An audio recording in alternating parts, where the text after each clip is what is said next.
செய்யணுமா பாயசம் மாதிரி ஆயிருமே அப்படிங்கிற ஒரு ஃபீல். ஒண்ணு பாயசம் மாதிரி பண்ணிடுவேன், இல்லைன்னா வந்து ரவை வேகாமே பண்ணிடுவேன். பண்றப்போ ரொம்ப சூப்பரா இருக்கு. வந்து என்னை என்கரேஜ் பண்ணது வந்து எங்க அப்பா தான். எங்க அம்மா வந்து வசிஷ்டர் வாயிலிருந்து பிரம்ம ரிஷி பட்டம் வாங்குற மாதிரி நான்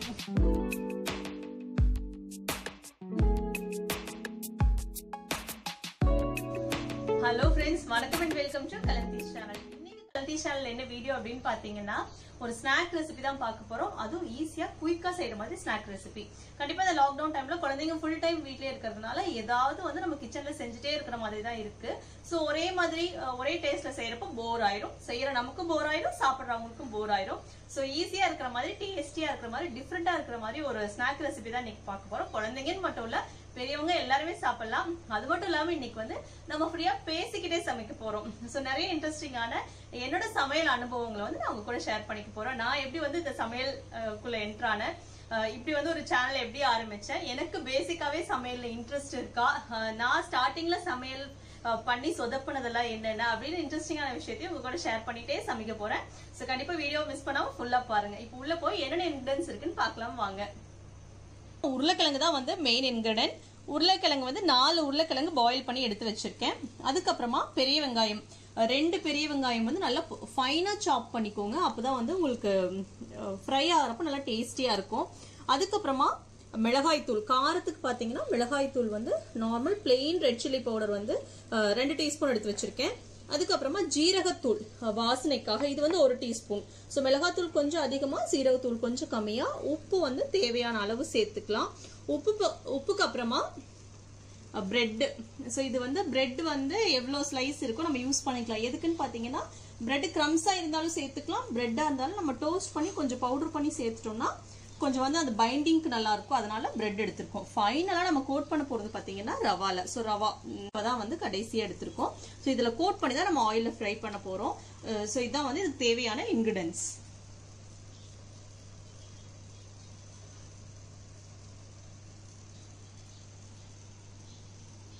எல்லாமே எடுத்து வச்சிட்டோம். உருளைக்கிழங்கு வேக வச்சு எடுத்து வச்சிருக்கோம். ஆனியனும் கட் பண்ணியாச்சு. இதுல வந்து பெரிய வேலையே எதுவும் கிடையாது. பிரெட் ஸ்லைஸ் மட்டும் நம்ம வந்து கொஞ்சம் அப்படியே நீங்க போடுறப்ப என்னன்னா ஒரு மாதிரி பிசு பிசுன்னு இருக்கும். சோ நல்லா நீங்க டோஸ்ட் பண்ணி நல்லா மொறுமொறுன்னு ஆனதுக்கு அப்புறம் அதை பவுடர் ஆக்கி நீங்க உள்ள போட்டுட்டீங்கன்னா உங்களுக்கு வந்து அந்த ஈரப்பதத்தையெல்லாம் நல்லா உறிஞ்சிக்கும். நம்ம உருண்டை மாதிரி செய்ய போறோம், அதுக்கு வந்து அதை சப்போர்ட் பண்ணும். சோ நான் வந்து பாத்தீங்கன்னா 4 ஸ்லைஸ் பிரெட் எடுத்திருக்கேன். இந்த 4 ஸ்லைஸ் பிரெட்டையும் வந்து தோசைக்கல்ல போட்டு நல்லா டோஸ்ட் பண்ணிக்கோங்க. டோஸ்ட் பண்ணிட்டு ஓரங்கள் கட் பண்ணணும் அப்படிங்கிற அவசியம் எல்லாம் இல்ல. இதை வந்து நல்லா மிக்சியில விட்டு ஒரு சுத்து விட்டீங்கன்னா நல்லா ஃபைன் பவுடர் ஆயிரும், ரஸ்க் பவுடர் மாதிரி. அதை வந்து இந்த மசிக்கிற உருளைக்கிழங்கு கூட நம்ம இப்ப கலக்க போறோம்.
பிரெட், வெங்காயம் எல்லாமே சேர்த்து நல்லா டைட்டா பிசைஞ்சிட்டோம். இது வந்து குழப்பலன்னு இருக்க கூடாது. உங்களுக்கு குழப்பலன்னு இருந்தா ஆயில்ல போட்டு எடுக்கிறப்ப இன்னுமே வந்து தொட்டா உடையிற மாதிரி அந்த அளவுக்கு சாஃப்டா இருக்கும். அதனால நல்லா டைட்டா நீங்க பிசைஞ்சாதான் உங்களுக்கு ஆயில்ல போட்டு எடுக்கிறப்ப வந்து நல்லா ஸ்டிஃபா இருக்கும். அதுக்காக நம்ம பிரெட்டும் சேர்த்திருக்கோம். சோ இப்ப இது வந்து ரெடி பண்ணியாச்சு. நம்ம ஆயில்ல போட்டு ஃப்ரை பண்ண தான் போறோம். நான் ஆல்ரெடி சொல்லியிருந்தேன் வந்து நம்ம பேசிக்கிட்டே சமைக்கலாம், ரெகுலரா சமைக்கிறது தான். சோ வீடியோ கொஞ்சம் சேஞ்சா இருக்கட்டுமேங்கிறதுனால என்னோட பழைய சமையல் அனுபவங்களை வந்து உங்க கூட ஷேர் பண்ணிக்க போறேன். சோ எல்லாருக்குமே எவ்வளவு பெரிய குக்கா இருந்தாலுமே அவங்களுக்கு எல்லாமே வந்து ஸ்டார்டிங்ல பாத்தீங்கன்னா சமைக்க ஆரம்பிச்ச புதுசுல நிறைய சொதப்பல்ஸ் எல்லாம் இருக்கும். கண்டிப்பா நானும் அப்படிதான். இப்ப நான் சொல்ல போற எக்ஸ்பீரியன்ஸ் எல்லாம் பாத்தீங்கன்னா, அதாவது என்னோட காலேஜ் டேஸ்ல இன்னொரு 15 இயர்ஸ் முன்னாடி நான் என்னென்ன எக்ஸ்பீரியன்ஸ் பண்ணினேன் அப்படிங்கறத பத்தி தான் ஃபர்ஸ்ட் சமையல் என்ன எடுத்தேன், என்ன சொதப்பினேன் அப்படிங்கறத ஷேர் பண்ண போறேன். ஆக்சுவலி வந்து எனக்கு இன்னும் வந்து நல்லா மைண்ட்ல இருக்கிறது சில விஷயம். ஃபர்ஸ்ட் இன்சிடென்ட் என்ன அப்படின்னு பாத்தீங்கன்னா, என் ஸ்கூல் டேஸ்ல ஃபர்ஸ்ட் நான் செஞ்ச ரெசிபி வந்து உப்புமா செஞ்சேன், ஒயிட் உப்புமா. ஆக்சுவலி எனக்கு உப்புமாங்கிறது வந்து கரெக்ட் கன்சிஸ்டன்சி வந்து நிறைய நாள் வரைக்கும் வரல. எனக்கு வந்து அந்த பெர்ஃபெக்ட் கன்சிஸ்டன்சி சொல்லி கொடுத்ததே வந்து எனக்கு ஒரு மலையாளி ஃப்ரெண்ட், அவங்க பேரு சம்ஷிதா. நாங்க வந்து கல்ஃப்ல இருந்தப்போ எனக்கு பக்கத்து வீட்டுல இருந்தாங்க.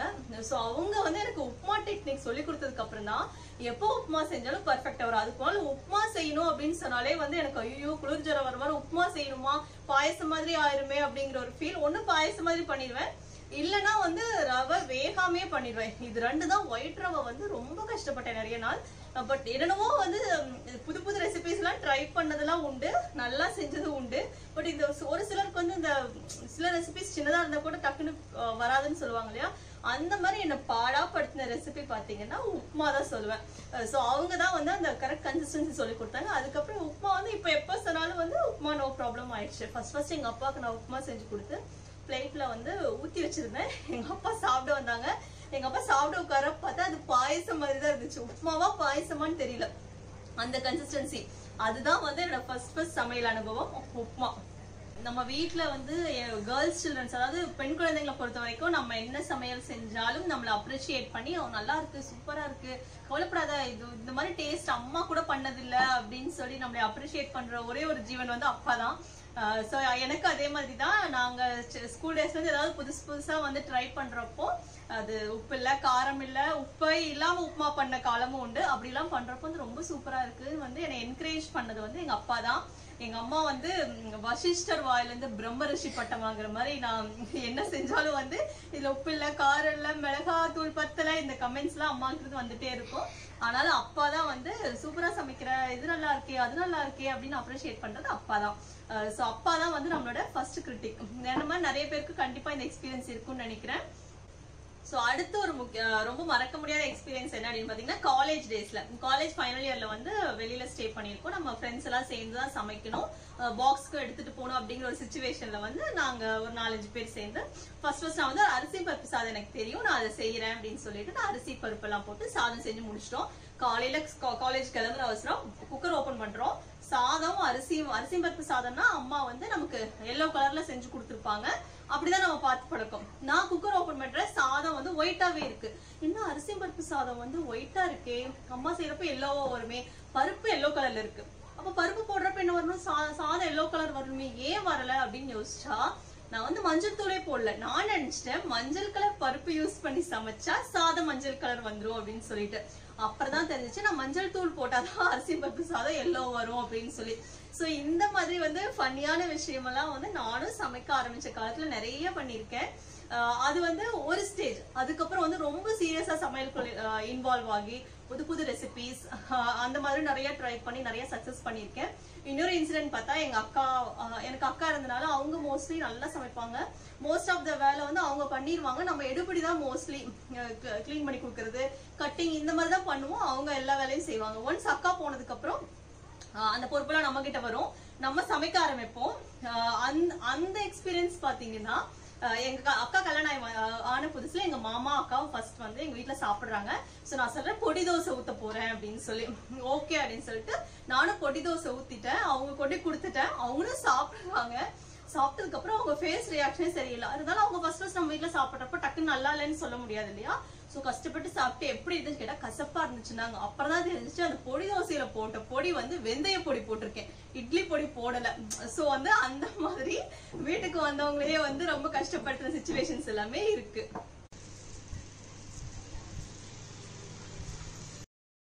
ஸோ நம்ம மசிச்சு வச்ச உருளைக்கிழங்கு மசாலா வந்து இந்த மாதிரி சின்ன சின்ன உருண்டைகளா பிடிச்சிக்கலாம். நம்ம போண்டாக்கெல்லாம் எப்படி உருண்டை பிடிப்போமோ அதே மாதிரி தான்.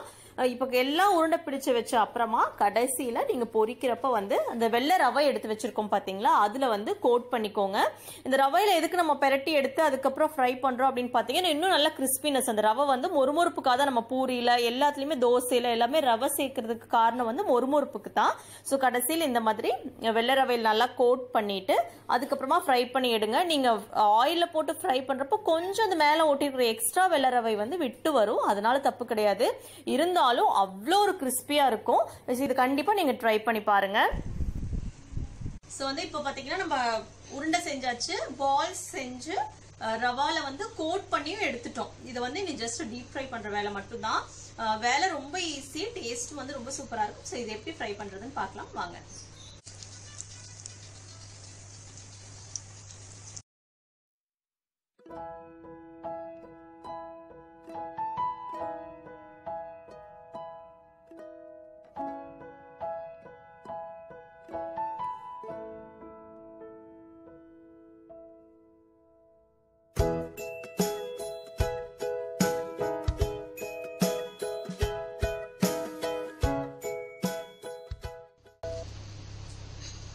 Taste super.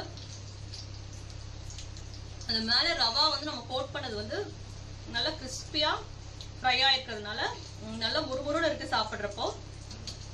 இந்த பொட்டேட்டோ ஃப்ளேவர் எல்லாமே வந்து சூப்பரா இருக்கு. ஸோ கண்டிப்பா பாருங்க, இதோ ரெடி ஆயிட்டே இருக்கு பாருங்க. ஸோ வந்து இந்த வீடியோ பார்த்துருப்பீங்க. இந்த ரெசிபி வந்து ரொம்ப ஈஸியானது, டேஸ்ட்டும் கொஞ்சம் வித்தியாசமா இருக்கும். கண்டிப்பா ஒரு நாள் வந்து இதை செஞ்சு பாருங்க. பார்த்துட்டு எப்படி இருந்துச்சு அப்படிங்கிற கமெண்ட்ஸ் என் கூட ஷேர் பண்ணுங்க. ஸோ என்னோட சமையல் எக்ஸ்பீரியன்ஸ் எல்லாமே வந்து உங்க கூட ஷேர் பண்ணதுல எனக்கும் ஹாப்பி. இதே மாதிரி இன்னொரு இன்ட்ரெஸ்டிங்கான வீடியோ அல்லது vlogல வந்து கண்டிப்பா உங்களை மீட் பண்றேன். ஸோ கலந்தி சேனல் வீடியோஸ் எல்லாமே தொடர்ந்து பாருங்க. பிடிச்சிருந்தா லைக் பண்ணுங்க, ஷேர் பண்ணுங்க, மறக்காம சப்ஸ்கிரைப் பண்ணுங்க. தேங்க்ஸ் ஃபார் வாட்சிங் கலந்தி சேனல். தேங்க்யூ.